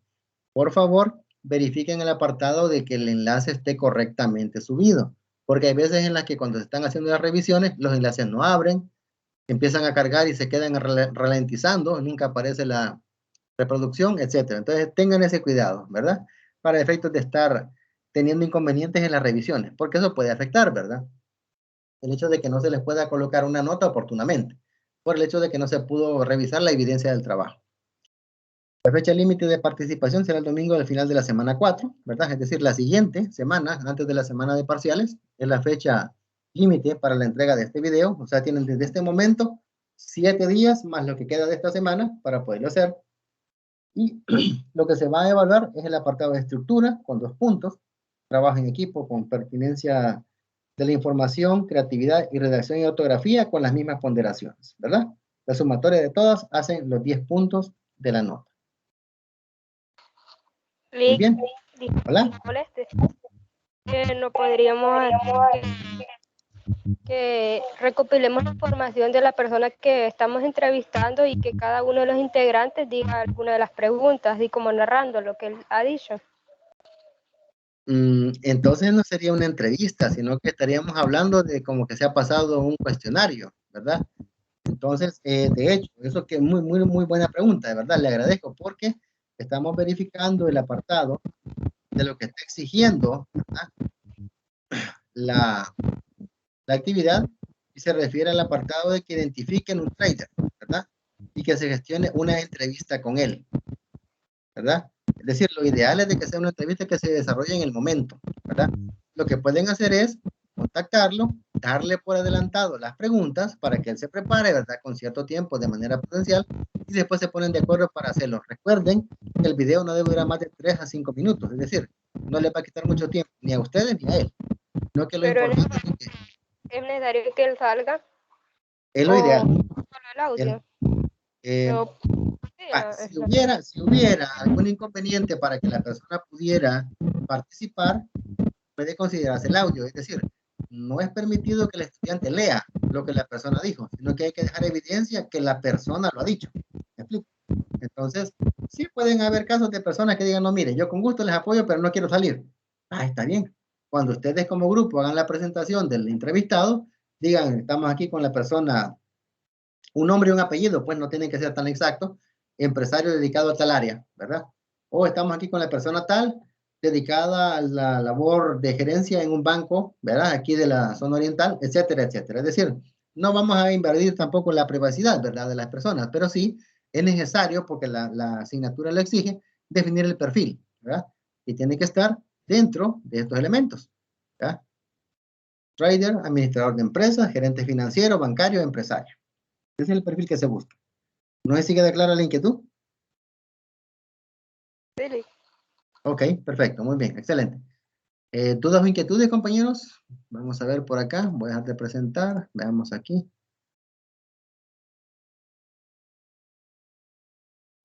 Vamos a ver, Carlos Alberto dice, nos vamos a cero en el Bitcoin. Neftalí, ya perdí el centavo que tenía, ok. Y Carlos Alberto, yo perdí 10, híjole. Bueno, ni modo, así opera el mercado de, de divisa de la criptomoneda, porque la característica del Bitcoin es precisamente esa, la volatilidad. Tiene un nivel de volatilidad exageradamente alto. Así como le puede generar beneficios a una persona, también le puede generar grandes problemas, ¿verdad? Por lo mismo que ustedes ahora están viviendo, pues, porque estamos de manera así un poco obligada, conociendo lo que es el uso de la criptomoneda, ¿verdad? Para efectos de poder hacer transacciones. Muy bien. ¿Dudas o inquietudes, compañeros?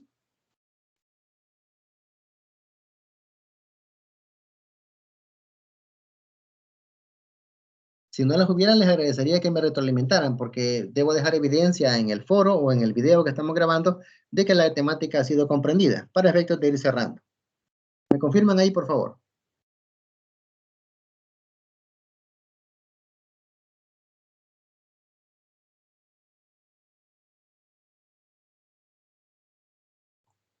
Ok, nos pregunta Stephanie. ¿El parcial será de manera presencial o virtual? Va a ser exactamente igual que el del cómputo 2. Va a ser virtual, van a ser una serie de ítems que se les van a desplegar, de complementar, van a ser 10 ítems de un banco de preguntas de 30, ¿verdad? Para efectos de que ustedes tengan ahí la certeza de cómo se va a realizar el examen. Exactamente igual que el del cómputo 2.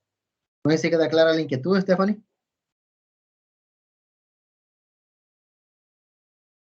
Ok, muchas gracias. Ok, no, gracias a ustedes, muy bien. ¿Otra pregunta, compañeros?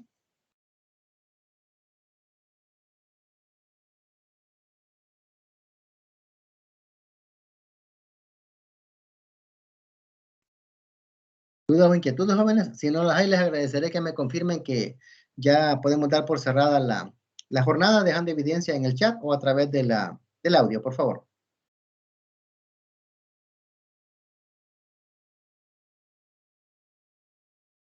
Todo bien, Nick. Ok, muchas gracias, Mauricio. Nos comparte Yusara. Todo bien, Lick. Muchas gracias, Yusara. Stephanie, con respecto a la tarea de la otra semana, ¿la puede habilitar, por favor? Fíjese, Stephanie, que eso no lo puedo hacer yo, porque, ajá, correcto, ok, para ir trabajando en ella. Como le decía, eso no lo puedo hacer yo, porque eso depende de la unidad de educación en línea, ¿verdad? Yo como tutor no tengo permisos para habilitar contenidos o modificar en su momento.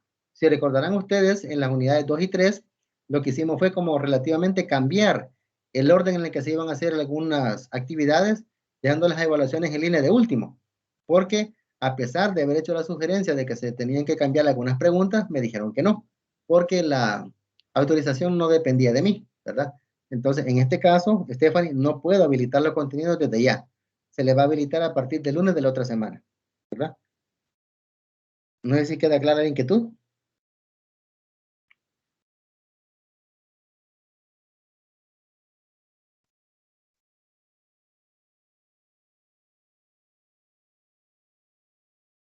Ok, perfecto. Gracias, Stephanie. Muy bien.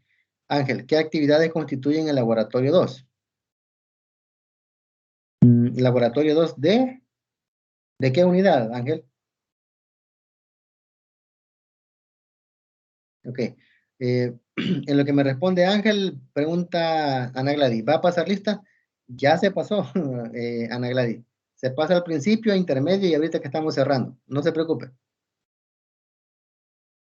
De 3 serían los equipos, ¿verdad, Nick? Es correcto. De 3 integrantes se conforman los grupos en el foro. Como hay un foro para cada equipo, están en 3. Ahí cuando ustedes ingresen van a poder ver, cuando esté habilitado el foro, que están ya formados los grupos. Ya van a tener un foro en específico para cada uno.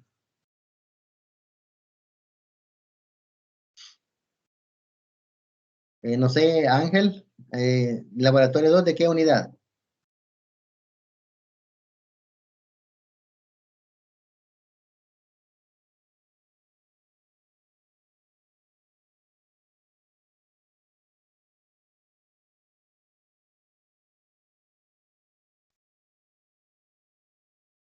De cómputo 3, leak en general me refiero. Ok, permítanme un segundo. Vamos a ver el detalle de lo que son las actividades.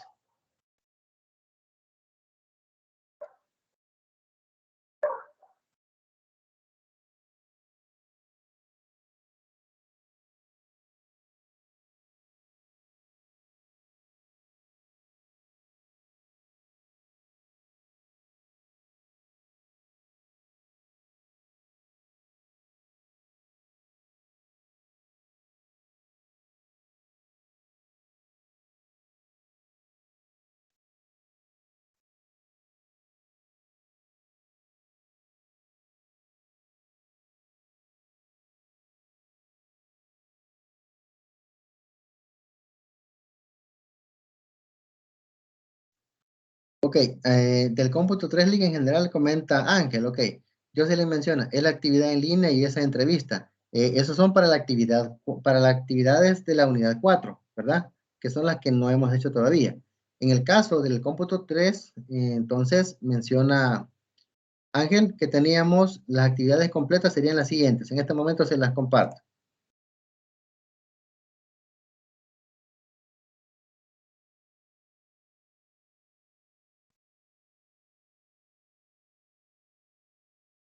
Ok, las actividades entonces en la unidad 4, ¿verdad? Que son las del cómputo 3, es esta, ¿verdad? Cómputo 3. Tendríamos entonces la primera, el portafolio académico digital. Ese comprendía la actividad de la semana 2, que fue la que vimos hace 15 días, ¿verdad? Portafolio académico digital. Después tenemos la que acabamos de mencionar. En la semana 3, la evaluación en línea. Y aquí, las causas de la riqueza. Serían 1, 2, 3 actividades en el cómputo 3. No sé si se queda clara la inquietud, Ángel.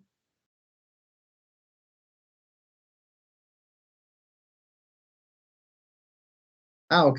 Están mencionando lo relativo a qué ponderación tendrían. Si uno es laboratorio 1, ok. En este momento les confirmo. Permítanme.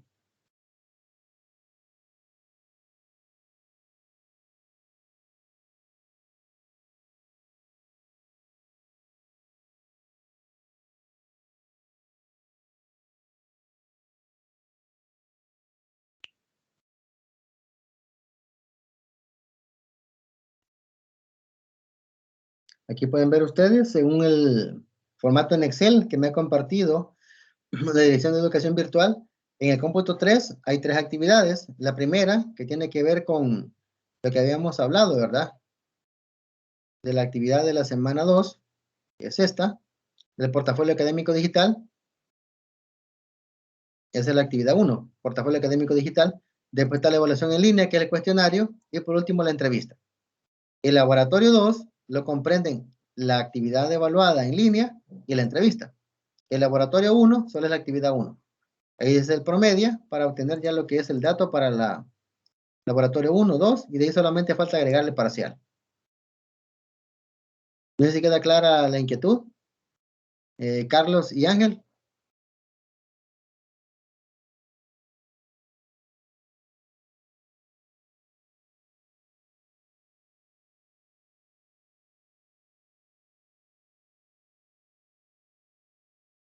¿Queda clara, jóvenes? Ok, perfecto. Sí, nítido. Ok, perfecto, excelente, muy bien. En honor al tiempo, damas y caballeros, ya no podemos extendernos más. Está muy interesante la plática, pero sí, creo que debemos ya ir cerrando. Y Ángel, ok, todo claro, muy bien. Muchas gracias, Ángel, muy bien. De acuerdo, entonces, damas y caballeros, ha sido un verdadero privilegio para mí compartir con ustedes a lo largo de estos 5 meses de trabajo de este cómputo, ¿verdad? De este ciclo, perdón, en los 3 cómputos de la asignatura. Realmente una experiencia muy bonita, ¿verdad? Realmente quisiera tener la oportunidad de poder replicar este tipo de experiencias con ustedes en el futuro, en otras asignaturas. Bueno, ojalá que el señor y las autoridades de la universidad me lo permitan. Pero por el momento yo quedo muy satisfecho, ¿verdad? Del trabajo realizado y les invito a que sigan poniendo de su parte para que logren siempre los mejores resultados, ¿verdad? Poco a poco se construye el futuro. Bien dicen que Roma no se hizo en un día, ¿verdad? Pero recuerden ustedes de que la paciencia tiene raíces amargas, pero frutos muy dulces. Entonces, a poner de su parte, ¿verdad? Siempre pongan el mejor esfuerzo. Sé que es sacrificado, sé que es difícil, pero al final la recompensa vale la pena, ¿verdad?